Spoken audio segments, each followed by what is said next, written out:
Hello, my friends. D.L. Anderson here. Welcome back to Transformation by Truth podcast as we share the truth concerning these last days and what you must do to save yourself from the violent times that are just ahead. Today's podcast is a word of truth accounting of the end times. The end is coming. The end is near. Today's podcast is entitled End Times 376, an intro to Conformance, Part 1, the railing system of holiness. The podcast objectives are provide a definition for conformance, analyze the power of standards as it relates to conformance, and reveal the primary illustration of conformance in our quest. This lesson contains timelines and other visuals. Therefore, if you are listening to the podcast, I advise you to watch the video version on our website or YouTube, or request a PDF of the lesson so you can add the visual effect. The power of standards in conformance. Shalom, my beloved brothers and sisters, and welcome to Day 148 of our exposition of lawlessness. In the most recent podcast, we revealed how the power of compliance reverses the damage of non-compliance in your thought dimension. From now, we must move on to the next degree of lawlessness in our path. We, my friends, must take on the spiritual virus of nonconformance by unleashing the power of the focal degree of obedience. Enter conformance. By definition, conformance is an action in accord with a prevailing standard, attitude, or practice. Correspondence in form, nature or character, agreement or congruity. Now, very needless to say, conformance is not too difficult to understand, especially when you consider how the 64 degrees of holiness constitute an evolutionary sequence. To it, conformance is an evolution of compliance, just as compliance is an evolution of reliance. Along these lines, the power of conformance is established upon the standards associated with the Father's will, i.e., the same standards we embraced in the spirit of compliance. Here lies the inflection and a key point of interest I'd advise you to bookmark. The standards associated with compliance and conformance are designed to spiritually and physically separate us from any matter contrary to the Father's will, to wit, the cares of this life and the troubles of this world. Romans 12:2 is revealed, and do not be conformed to this world, but be transformed by the renewing of your mind, so that you prove what is that good and well-pleasing and perfect will of Elohim. Now, this verse confirms that we cannot be conformed to Yahushua Messiah and at the same time be conformed to this world. That is, to agree with or to act according to. And this is in line with the primary purpose of salvation, which is separation. Therefore, the focal phase of our obedience to the Most High Elohim is our commitment to leading a set-apart life by separating ourselves from that which is of the world. For look, listen, it has been written, all that is in the world, the lust of the flesh, the lust of the eyes, and the pride of life, is not of the Father, but is of the world. And the world passes away in the lust of it, but the one doing the desire of Elohim remains forever. John 17:15 through 16 is revealing. I do not pray that you should take them out of the world, but that you keep them from the wicked one. They are not of the world, as I am not of the world. James 1:27, pure and undefiled religion before Elohim and Father is this: to visit orphans and widows in their affliction, and to keep oneself unspotted from the world. Now, the line in John 17 is very powerful, and it contains a key revelation. And in case you didn't catch it, I will offer it formally. Consider this, my friends, and be advised. If you allow yourself to be conformed to the world, you are subjecting yourself to the evil that is in the world. And by subjecting yourself to the evil that is in the world, you are allowing Satan, i.e., the wicked one, to affect his will in your life. John 14:30 is revealing, I shall no longer talk much with you, for the ruler of this world is coming, and he possesses none at all in me. But in order for the world to know that I love the Father, and that as the Father commanded me, so I am doing. Now, there is a key revelation in this passage that is not only germane to this lesson on conformance, it is relevant to the full breadth of your spiritual journey. Vis-a-vis, the enemy will make routine evaluations of your life to see if there are areas where you are not conforming to the Father's will. He does this because he knows that if you are not being conformed to the kingdom of Elohim and his righteousness, which is manifested in Yahushua Messiah, then you are by default being conformed to this world. Here lies the problem. To wit, Satan is the ruler of this world.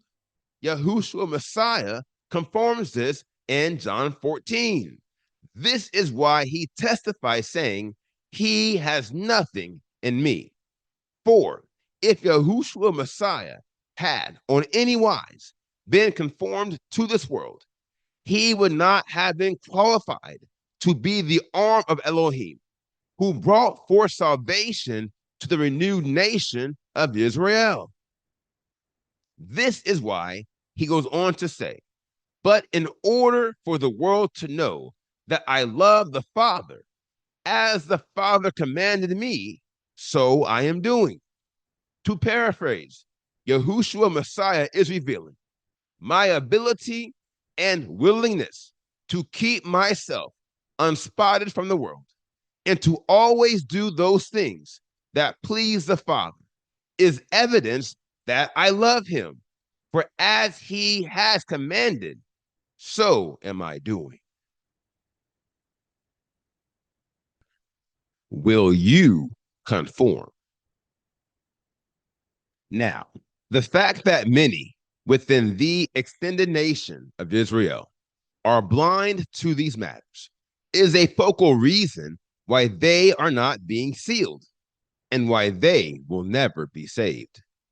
It's because they are, to some extent, being conformed to the world. No doubt, you don't need me to remind you of the danger of even a minor fraction of leaven. Then again, you don't need me to remind you of the all or nothing nature of our quest for holiness. And you most certainly don't need me to remind you of the eternal wages of sin.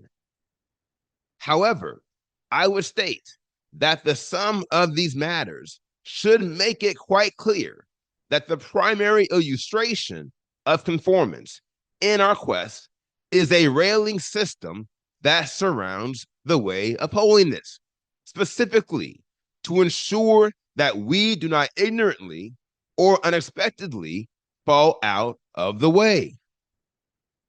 This illustration is further evidence that obedience must be the first interval within the pinnacle of holiness. Listen to me. From the first level upwards, obedience serves as a persistent barrier which allows us to straightway ascend the pinnacle of holiness without encountering any perilous development outside of the Father's will or beyond our control.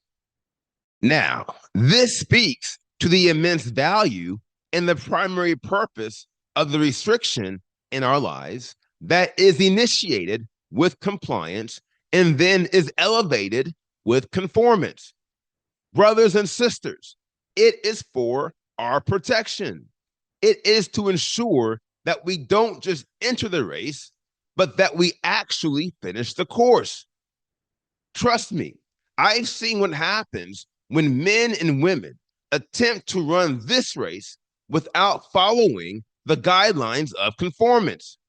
It's like driving at high speeds in the mountains on a winding road without any railing. Get my drift? It doesn't end well. And yet, the majority of those who come this way fail to appreciate these sentiments. And this is one of the primary reasons why they are not with us today. These things being what they are, it should be clear that conformance, above all the degrees of holiness, plays the most prominent role in ensuring that we stay within the boundaries of the Father's will. Therefore, the focal question with regards to obedience is quite simply, will you conform? Now, here is the final word. Hear me once, make sure you do, lest Satan has something in you. Brothers and sisters, this is a crucial matter you must appreciate, for your conformance to any of the matters of this world will disqualify you from the inheritance of everlasting life. Believe me when I say, it's not worth it. The word of truth tells us that our lives are but a vapor when compared to eternity. Ergo, there is nothing in this life worth losing your soul over. Nothing. Heretofore, I recommend you walk in the ways of conformance and resist the guilty stain that comes when you embrace the matters of this world, whilst all they yield is pain. Now, here is today's assignment. Meditate on the word you have heard today. And as always, ask the Father to reveal the truth to you. For the children of Elohim live by conviction. And if he has not convicted you, or if you had not heard him concerning these matters, you should pray until you do. Today, I want you to meditate on the word I have shared. Specifically, I want you to meditate on any area in your life where you are clearly being conformed to this world. And be honest with yourself. Even if you are not convinced you are being conformed to this world, meditate on how much time you spend in these matters. Meditate on how much these things mean to you. And ask yourself, how would you feel if the Father, for any reason, asked you to depart with it? At the end of the day, conformance is like all the degrees of holiness. You don't master it once and then put it on a shelf. My dear friends, this is something you must demonstrate every day. So don't just complete this assignment for now, but come back to it as you continue in this narrow way. Now, here is what's next. We completed today's podcast, End Times 376, an intro to conformance, part one. And the next podcast is entitled End Times 377, an intro to conformance, part two.